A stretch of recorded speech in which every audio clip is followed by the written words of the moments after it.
Hi student. GIT के online class में आप लोग का स्वागत है। और आज के क्लास में सीखने वाले हैं एमएस एक्सेल के बारे में कि एमएस एक्सेल होता क्या है और इसका यूज क्यों करते हैं, कब किया जाता है और किस कामों के लिए किया जाता है। वह एक एक करके स्टेप बाय स्टेप आज के क्लासेस में जानने वाले हैं, समझने वाले हैं। तो चलिए ध्यान देना और सभी लोग एक एक करके स्टेप बाय स्टेप समझना।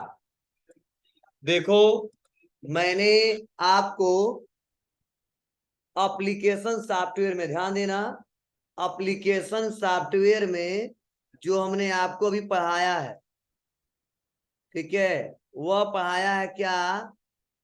MS office. बोलो। और एमएस ऑफिस में हमने जो बनाया है वो पहला भी हाल ही में मैंने पढ़ाया है एमएस वर्ड।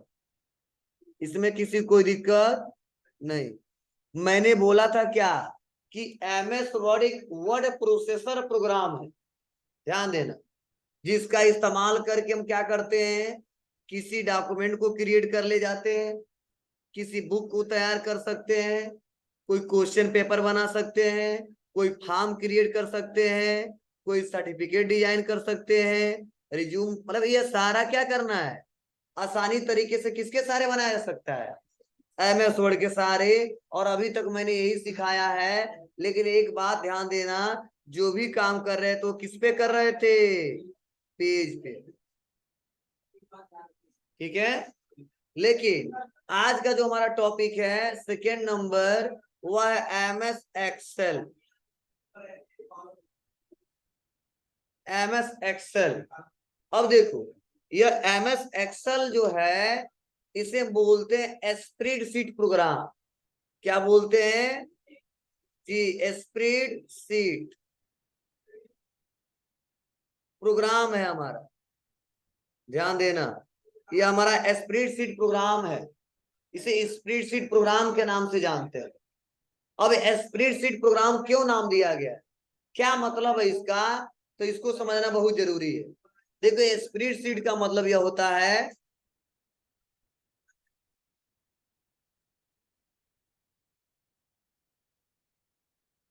कि जो भी हम लोग काम करेंगे वह कुछ ऐसा आपको फॉर्मेट मिलेगा।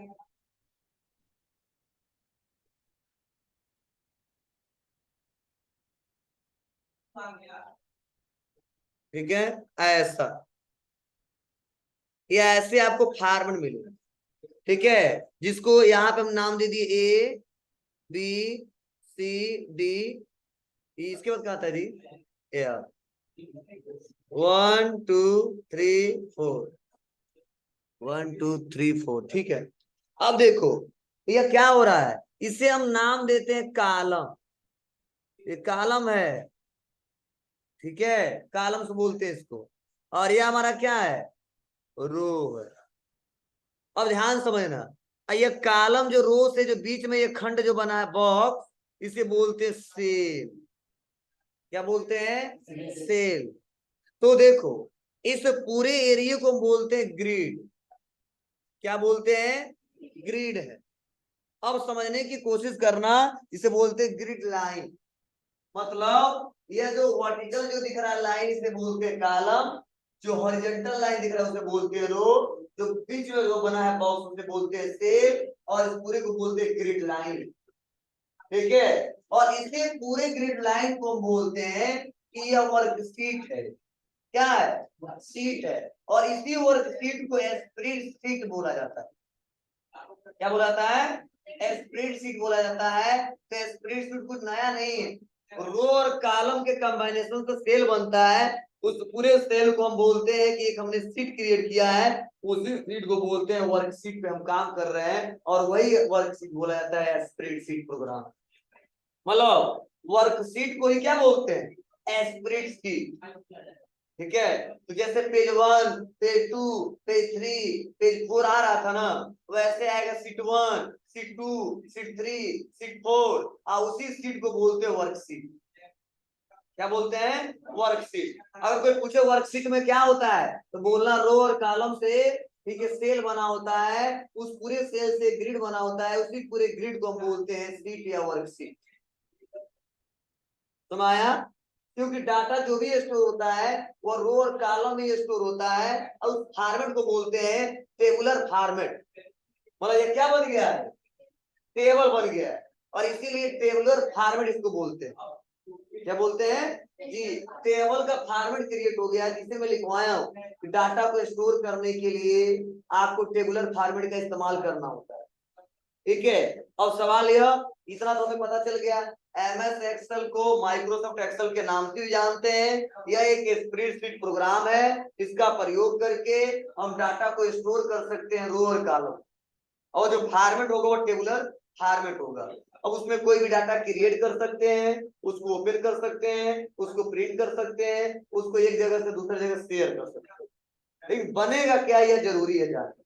और देखो, एमएस एक्सेल एक ऐसा सॉफ्टवेयर है जो पूरी दुनिया में सबसे ज्यादा प्रयोग किए जाने वाला कंप्यूटर में सॉफ्टवेयर है।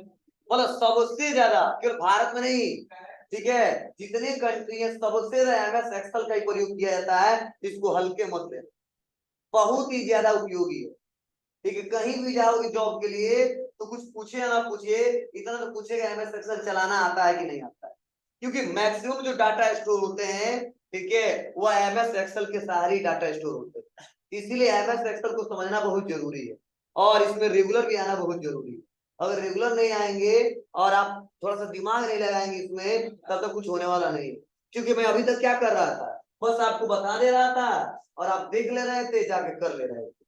अब ऐसा नहीं होगा, हम बताएंगे भी, थोड़ा सा दिमाग को खोलना पड़ेगा। सर बता रहे हैं तो किस लिए बता रहे हैं, ठीक है, कहाँ पे कामा लगा रहे हैं, कहाँ पे इन्वर्टेड कामा लगा रहे हैं, कहाँ पे ब्रैकेट लगा रहे हैं, कहाँ पे, ठीक है, फुल स्टॉप, मतलब बहुत सारे इसमें कंडीशन है, ठीक है। क्योंकि कामा छूट जाएगा तो भी आंसर नहीं आएगा, डबल इन्वर्टेड कामा छूट जाएगा तो भी आंसर नहीं आएगा, ब्रैकेट छूट जाएगा तो भी आंसर नहीं आएगा, लॉजिकल कंडीशन लगाना नहीं आएगा तो भी नहीं आएगा। मतलब इसमें थोड़ा बहुत आपको जानकारी होनी चाहिए, किसकी, तो मैथ की, ठीक है। अब मैथ में क्या, ये नहीं पूरा सवाल हल कर लो, मतलब कैलकुलेशन नॉर्मल आपको आना चाहिए, और वो भी नहीं आता है तो दिक्कत होगी समझ में, ठीक है। तो नॉर्मल कैलकुलेशन तो आता है, जोड़ घटाना गुणा करना भाग करना, ये सब आता है ना, बोलो नहीं, चलो इतना आता है तो काम चल जाएगा, मुझे लगता है सबको आता है, ठीक है। बस इसमें रेगुलर आइए, और थोड़ा सा जो पढ़ाऊं उसको समझिए, नहीं समझ तो तुरंत पूछिए, क्योंकि देखो यह बहुत जल्दी भूलता है। आज पढ़ोगे कल फिर से भूल जाएगा, ठीक है, 2 दिन के बाद करोगे तो फिर से भूल जाएगा। तो प्रैक्टिस बहुत जरूरी है, प्रैक्टिस करना पड़ेगा, ठीक है। तो ध्यान रहे, रेगुलर भी आना है और अच्छे से पढ़ना भी है, और सबसे ज्यादा इस्तेमाल भी होता है। मतलब जितने अभी तक मैं सॉफ्टवेयर चलाया हूँ, ठीक है, या आप लोग भी चलाओगे, सबसे ज्यादा यही जरूरत पड़ेगा, ठीक है। तो इसीलिए बहुत ही मन से पढ़ना है, रेगुलर आके पढ़ना, अपसेंट नहीं होना है। चलिए, अब सवाल यह कि सर आप तो बताएं एमएस एक्सेल है क्या, ठीक है, लेकिन अब इसका उपयोग क्या है, इसका यूज कहाँ पे करेंगे। तो देखो, एमएस एक्सेल का इस्तेमाल करके हम डाटा एंट्री करते हैं। क्या करते हैं, डाटा एंट्री। मतलब डाटा एंट्री का मतलब, कोई भी हमारे पास डाटा मिल जाएगा, उसको रिकॉर्ड करेंगे कंप्यूटर में एक्सेल के माध्यम से। अब डाटा कुछ भी हो सकता है, ठीक है। मेरे यहाँ बहुत सारे एम्प्लाई हैं, उनका डाटा हो सकता है। मेरे यहाँ बहुत सारे स्टूडेंट हैं, उनका डाटा हो सकता है। मेरे यहाँ बहुत सारे कस्टमर हैं, उनका डाटा हो सकता है, ठीक है। बहुत सारे सप्लायर हैं, उनका डाटा हो सकता है। मेरे पास बहुत सारे प्रोडक्ट है, क्या प्राइस है, क्या क्वांटिटी है, कितने लाख रुपए का माल पड़ा हुआ है, वो हो सकता है। हमारे कंपनी में एम्प्लाई काम कर रहे हैं, उनका वर्कर सैलरी शीट बनाना, वो हो सकता है। कुछ समझ बात है आपको ना, स्टॉक मैनेजमेंट कर सकते हैं। मतलब समझ यूं कर लो, मैक्सिमम जो डाटा हमारे पास मिलते हैं, और जो पहले हम लोग कॉपी में रजिस्टर में लिखते थे, वो सारा काम किसके माध्यम से हो रहा है, इसमें एमएस एक्सेल के माध्यम से हो रहा है, ठीक है। तो आप लोग इस समय देखे होंगे, और इस समय गांव में भी लोग जा रहे हैं और कोई रिपोर्ट उपोर्ट तैयार कर रहे हैं, सब एक्सेल पे तैयार करते हैं, ठीक है। रजिस्टर बहुत कम लेके जाते हैं, एक लैपटॉप लेके बैठ जाते हैं, उसमें एंट्री कर देते हैं, ठीक है। अब वो जमाना गया जो मैनुअली कॉपी पे लिखेंगे और इस्तेमाल करेंगे, करते हैं लेकिन कुछ टाइम के लिए करते हैं, जाते हैं घर ऑफिस से कंप्यूटर में सेव कर देते हैं, अगर प्रेजेंट टाइम में नहीं हो तो, ठीक है। तो सब कुछ कंप्यूटर के माध्यम से हो रहा है, डिजिटली हो रहा है।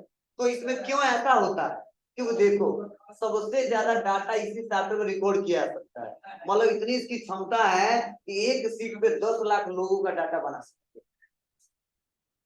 एक नहीं, 2 नहीं, 100 नहीं, 200 नहीं, 1000 नहीं, 10,000 नहीं, 10 लाख लोगों का डाटा बनाया जा सकता है एक वर्कशीट में।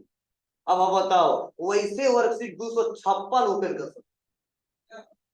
अब मल्टीप्लाई कर लेना, 256 गुणे 10 लाख, इतने लाख लोगों का डाटा बना सकते हो एक केवल फाइल में, इतनी क्षमता है इसकी। ठीक है, और इसीलिए बहुत ही पावरफुल है। और हर बड़ी बड़ी कंपनियां, छोटी कंपनियां, छोटे फर्म, छोटे ऑफिस, हर जगह इसका प्रयोग किया जाता है। मतलब छोटे लेवल से लेके और बड़ी कंपनी तक इसका प्रयोग किया जाता है। तो बहुत ही सीरियसली इसको पढ़ना पड़ेगा। मैं क्यों बार बार कह रहा हूँ अच्छे से पढ़ना, अच्छे से पढ़ना, क्यों मुझे लगता है कुछ भी नहीं आता। अगर एक्सेल अच्छे से सीख लिए हो तो अगर अच्छी कंपनी में अगर जॉब लग जाता है, समझो 25 से अबव भी आपको सैलरी मिलेगा, अगर अच्छे से जानकारी है तो। बस केवल एक्सेल सीखते हो तो, कुछ नहीं पता तो भी। ठीक है, इसीलिए सीख रहे हो तो बहुत कुछ, लेकिन आपका एक ही कोई टॉपिक फेवरेट रहेगा, ध्यान दो। कोई एक ही अच्छे पे कमांड कर पाओगे आप। ठीक है, हम लोग को सब पे करना पड़ता है, क्योंकि सब पढ़ाना है। लेकिन आप लोग पढ़ोगे ना, पढ़ोगे तो सब कुछ, लेकिन कहीं जब काम करोगे ना, तो या किसी टैली पे काम करोगे तो टैली में एक्सपर्ट बन जाओगे, एक्सेल पे काम करोगे तो एक्सेल में एक्सपर्ट बन जाओगे। लेकिन सिखाना हमको सबको है। ठीक है, लेकिन जब काम करने जाओगे ना, वहां पे जिस जो मिलेगा, डेली मिलेगा, उस पर एक्सपर्ट बन जाओगे, काम करना आ जाएगा। ठीक है, डेली रूटीन में आ जाएगा। तो 2 3, लेकिन एमएस ऑफिस तो सबको आना चाहिए, ये कॉमन है सबके लिए। वर्ड आना चाहिए, एक्सेल आना चाहिए, पावर पॉइंट आना चाहिए। ठीक है, तो ध्यान देना, ऐसा नहीं बोला हूँ वर्ड ना सीखो, भूल जाओ, केवल एक्सेल पे काम करना, उसकी भी जरूरत पड़ेगा, लेकिन सबसे इसका जरूरत पड़ेगा। ठीक है, क्या अगर फिर से सेकेंड अगर कोई पूछे तो क्या बताओगे? एमएस एक्सेल का प्रयोग करके कोई भी डाटा एंट्री किया जा सकता है। उस डाटा एंट्री पे कैलकुलेशन किया जा सकता है, किसके माध्यम से? फार्मूले के माध्यम। मतलब ये नहीं केवल डाटा बना दिए और सेव करके रख दिए, नहीं, उस डाटा पे कैलकुलेशन भी किया जा सकता है। कैलकुलेशन का मतलब बहुत कुछ, जोड़ना, घटाना, गुणा करना, भाग करना नहीं, उससे भी ज्यादा कैलकुलेशन किया जा सकता है, कंडीशन पे कंडीशन लगा। ठीक है, हजारों लोगों का डाटा है, 1 सेकंड में सबका कैलकुलेशन कर सकते हैं। अगर 10 लोग का है तो 10 बार हमको जोड़ना घटाना होगा, एक्सेल में एक बार क्लिक कर देंगे, सबका निकल के चला। ठीक है, ये बहुत ही ज्यादा इस्तेमाल करेंगे हम लोग। चलिए हम लोग एक एक करके स्टेप बाय स्टेप सीखते हैं, समझते हैं और जानते हैं। तो जो लिखवाया वही मैंने आपको बताया है। अब आगे मैंने कुछ और पॉइंट लिखवाया है, क्या कि इसका एक्सटेंशन नेम क्या है? इसका जो एक्सटेंशन नेम जो होता है वो क्या होता है? Dot x L S x. तो कभी भी दिख जाए आपको dot x L S x, तो समझ जाना ये काम किस पे किया गया है? एक्सेल पे, भूलना नहीं चाहिए। ठीक है, फिर सबने बताया है कि बाय डिफॉल्ट क्या? File name. तो हमने आपको बताया है क्या होता है? Book one. मतलब पहली बार जब ओपन करेंगे इसको, और कोई काम किए या ना किए, और जब तक हम सेव नहीं करेंगे तब तक नाम क्या आएगा? Book one. और मैंने फिर से बताया, डाटा को स्टोर करने के लिए किसका इस्तेमाल करते हैं? सीट का। और इसी सीट को क्या बोलते हैं? वर्कशीट। और बहुत सारे वर्कशीट को क्या बोलते हैं? वर्कबुक। ठीक है, तो ध्यान देना, जब सीट हो तो इसे ही बोलते हैं कि हमारा वर्कशीट है। लेकिन कई सारे वर्कशीट हो तो उसे बोलते हैं हमारा वह क्या है? वर्कबुक है। कई बार ये भी क्वेश्चन पूछे जाते हैं। मतलब कलेक्शन ऑफ वर्कशीट हमारा जो होता है उसे क्या बोलते हैं हम लोग? वर्कबुक। मतलब सीट को बोलते हैं वर्कशीट या स्प्रेडशीट, और कई सारे वर्कशीट को क्या बोलते हैं? वर्कबुक। ठीक है ना, ध्यान देना। तो अभी हम लोग जो पढ़ेंगे तो और क्लियर होने लगेगा। आज एक बार बता दूं तो गड़बड़ा जाएगा। ठीक है, तो चलिए एमएस एक्सेल को ओपन करते हैं और देखते हैं कैसा इंटरफेस और कैसे इसका इस्तेमाल करेंगे। अब देखो, एमएस एक्सेल को ओपन करने के लिए बहुत ही सिंपल तरीका है। आप विंडो के साथ आर दबाइए और लिखिए एक्सेल। एक्सेल ही टाइप कर दीजिए, इंटर दबा दीजिए। ठीक है, अब एक्सेल हमारे सामने ओपन हो गया। हाँ, इसमें नया जो है मैं पढ़ाऊंगा, जो पुराना है उस पर डिस्कस करने का कोई मतलब नहीं है। आप लोग इतना तो पता है कि क्या बाबू, ऊपर वाला जो पट्टी इसे क्या कहते हैं? जरा बताइए, ये ऊपर वाला जो ये पट्टी इसे क्या बोलते हैं? Title bar. बड़ी जल्दी भूल जाता तुम लोग। टाइटल पर बोलते हैं। और इसमें क्या लिखा गया है, बुक वन। बुक वन मतलब क्या, बाइबल फाइल नेम है। और ये बटन जो दिए तो बताइए आपको, इसलिए इसके बारे में नहीं बताऊंगा। और ये तो डेली अभी कल ही तक पढ़े थे। ये क्या है, मेनू है। होम मेनू, इंसर्ट मेनू, पेज लेआउट मेनू। वैसे ही कर सकते हो home tab, insert tab, page layout tab, formula tab, data tab, review tab और व्यू टैब। समझे। और इसके अंदर ये ऑप्शन है। और मैंने बोला था इसे क्या बोलते हैं, क्लिपबोर्ड फॉन्ट ग्रुप है। कि हमारा क्लिपबोर्ड ग्रुप है, फॉन्ट ग्रुप है, अलाइनमेंट ग्रुप है, नंबर ग्रुप है, स्टाइल ग्रुप है और एडिटिंग ग्रुप है। बोलो, ये तो क्लियर है सबको। हाँ। अब नया क्या आपको दिख रहा है, तो देखो एक नया आपको दिख रहा होगा, ये छोटा सा पतला सा यहाँ पे पट्टी बनाया गया, दिख रहा है यह है, आप लोग देखना, ऐसे छोटा सा है। इसका एक नाम दिया गया है और इसको पार्टीशन किया गया, तीन भागों में बांटा गया। जैसे एक छोटा सा एक पट्टी है, और इस पट्टी को बोलते हैं, पूरे पट्टी को बोलते हैं फार्मूला।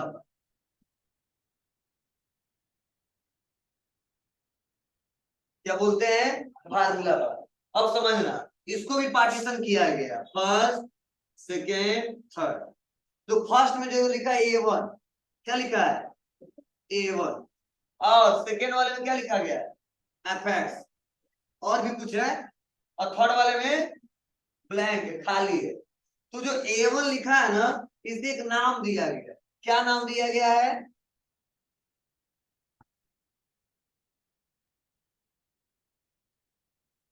ध्यान देना। A1 जो है ना, इसे एक नाम दिया गया जिसे बोलते हैं नेम बॉक्स। क्या बोलते हैं, नेम बॉक्स। या कई लोग इसको बोलते हैं एड्रेस। क्या बोलते हैं इसका, एड्रेस। मतलब ये इसका क्या है, एड्रेस।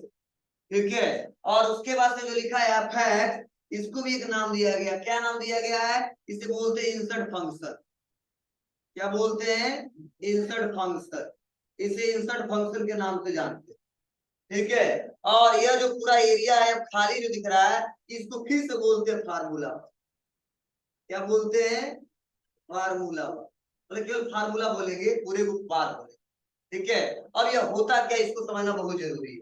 तो चलिए समझिएगा। यह देखो, ये जो पतला सा पट्टी, इसको तीन भागों में बांटा गया है। A1 जो लिखा है इसे बोलते हैं नेम बॉक्स या एड्रेस।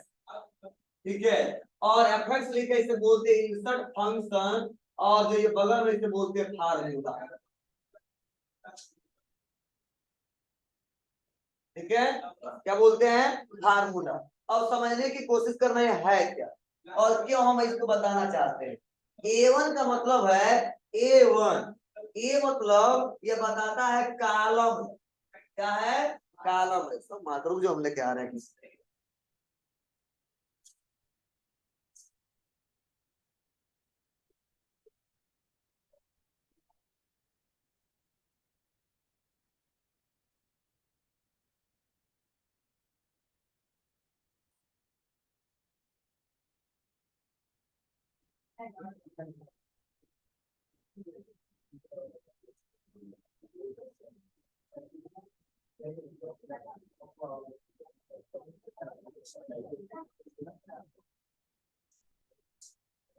चलो ध्यान दो, ये क्या है, ए जो दिख रहा है वो क्या है, ये कॉलम बताता है। कहता सर कॉलम है, क्या है, कॉलम। ठीक है। और जो वन है ये बताता सर रो है। मतलब A1 मतलब ये क्या है, बता रहा कि कौन सा कॉलम और कौन सा रो है। ए मतलब अल्फाबेट में जो है उसे बोलते हैं कॉलम, और जो नंबर है उसे बोलते हैं रो।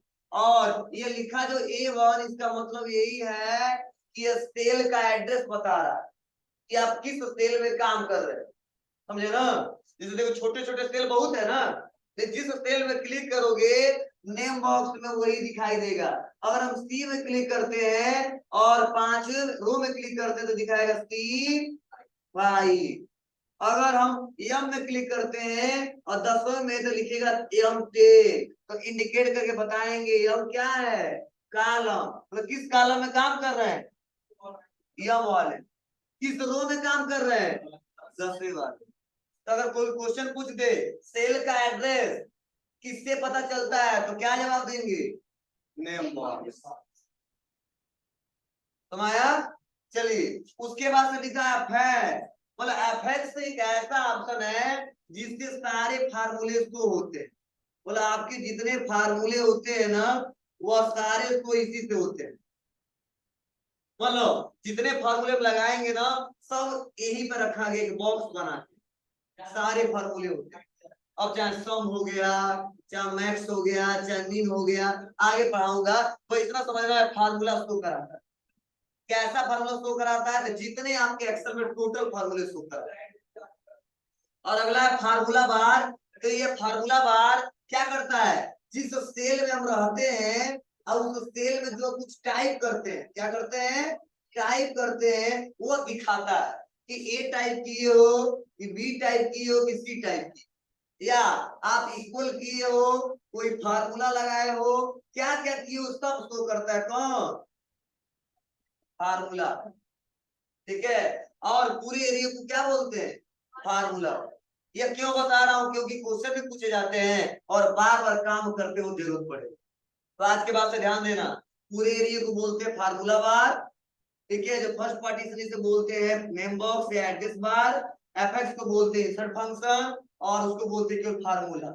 A1 का मतलब ये बताता है किस कॉलम और किस रो में काम कर रहे हैं। एफएक्स का मतलब जितने फार्मूले सारे शो किए जा सकते हैं। और फार्मूला बार का मतलब यह होता है कि आप उस सेल में क्या टाइप कर रहे हो, कौन सा फार्मूला लगा रहे हो, वो सारा शो होता है। क्लियर है?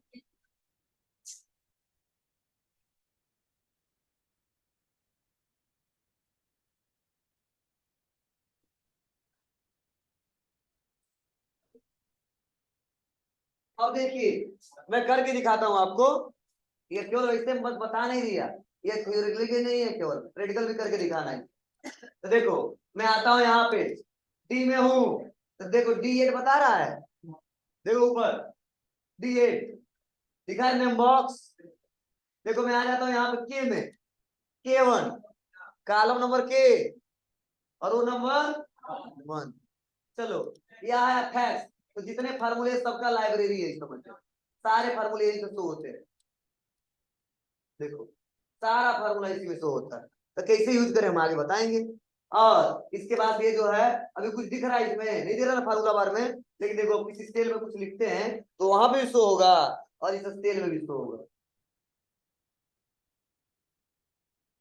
दिख रहा है? इसमें लिखा है शो हो रहा है, इसमें कुछ लिखा है क्या? नहीं शो होगा। फिर से लिख रहा हूँ, फिर से शो होगा। यही होता है। ठीक है, कैसे यूज करेंगे तो आगे बताएंगे। बस जो अभी तुरंत बताया वो समझा दिए। और ये तो पता ही चल गया आपको, ABCD क्या है? कॉल है। और 1 2 3 क्या है? जी। क्लियर रहेगा? इसे हेडर बोलते हैं। अगर क्वेश्चन आपसे कोई पूछ दे कि इस वर्कशीट का, इस शीट का हेडर क्या है, तो ध्यान से सुनना समझना। अगर केवल पूछे इस शीट का हेडर क्या है, इस डाटा का हेडर नहीं पूछे, केवल उस शीट का, वर्कशीट का पूछे, तो कभी भी उस डाटा का हेडर मत बताना। बताना जो ABCD है, जो 1 2 है, उसे ही बोलते हेडर। उसे क्या बोलते हैं? हेडर, हेडिंग है।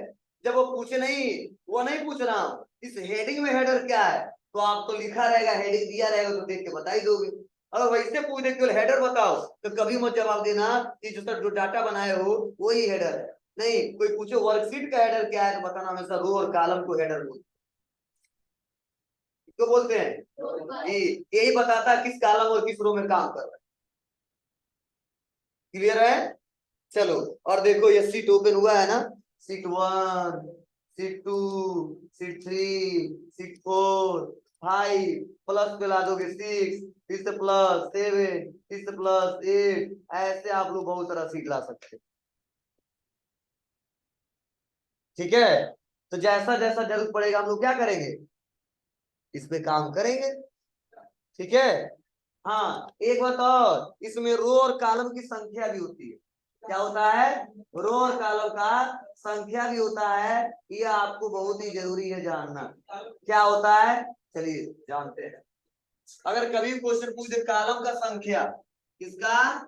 कॉलम का संख्या पूछे तो हमेशा नंबरिंग आप बताना क्या कॉलम्स की संख्या पूछे, बताना 16,384।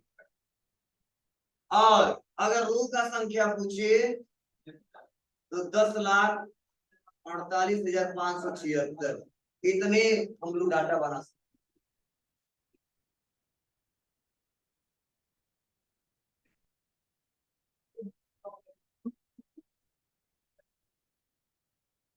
हाँ, एक और लिख लेना। अगर पूछ दे लास्ट कॉलम नेम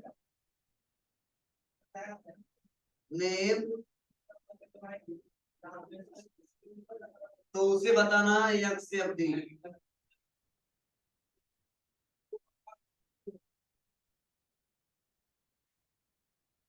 रो की संख्या, कॉलम की संख्या, लास्ट कॉलम नेम यक्स से अवधि।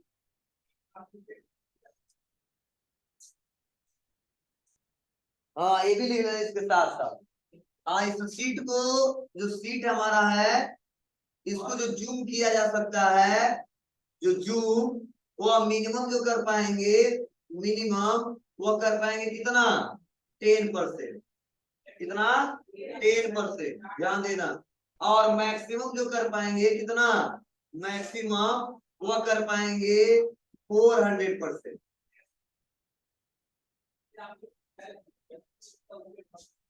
मिनिमम जो 10%, मैक्सिमम जो 400%, 400%।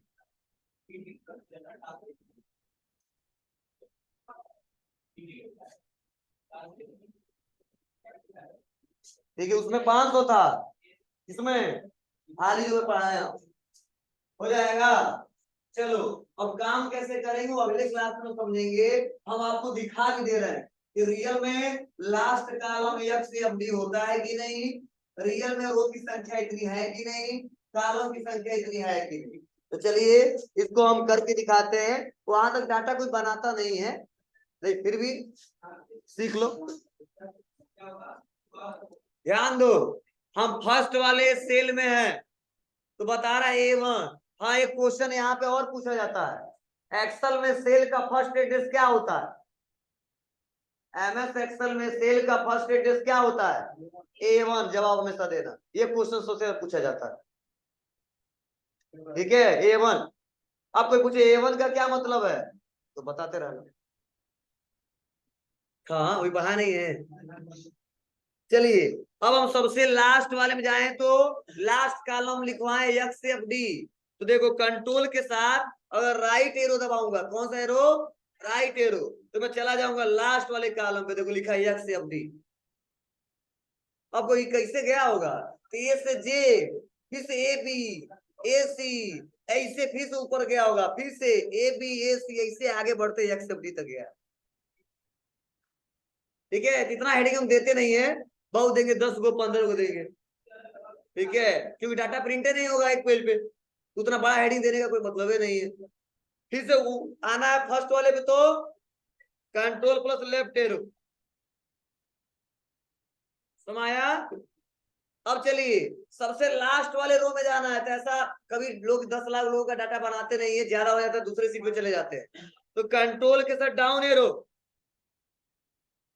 आ गए, 10,48,576 आ गया। अगर फर्स्ट वाले में जाना है तो कंट्रोल प्लस अप एरो। लेकिन कोई कहे बीच में जाना हो तो बोलिए, फर्स्ट में भी आ गए, सबसे लास्ट में चले आए, और बीच में जाना है तो बहुत दिक्कत नहीं है। मैंने अभी पढ़ाया नेम बॉक्स ना, नेम बॉक्स में आ जाओ। अब पूछो किस में जाना है, तो कह रहा ए लिख दो, कहाँ पे, 500 लिख दो, 500 इंटर, आ जाएंगे 500। समझ रहा है। ठीक है, तो कई लोग कहते हैं ना हम सबसे शुरुआत में बनाएंगे ना, सबसे लास्ट में डाटा बनाएंगे, बीच में बनाएंगे, खोजते रहो कहाँ बनाए।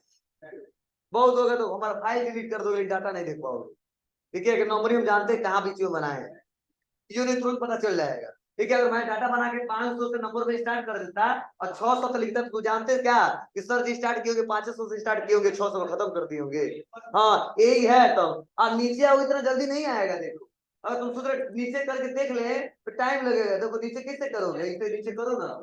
ठीक है, मान लो शुरुआत में अगर हम हो, शुरुआत में यहाँ पे अब हमको देखना है कि रियल में डाटा बना है कि नहीं बना, तो खोजो, पता नहीं कहाँ तक जाओगे, ऐसे 1 2 3 4 पढ़ेगा, धीरे धीरे धीरे तो आगे बढ़ रहा है, ऐसे जाएगा 100 तो 200 ऐसे बढ़ेगा, पता नहीं मिलेगा कि नहीं मिलेगा, और दूसरा कोई तरीका नहीं।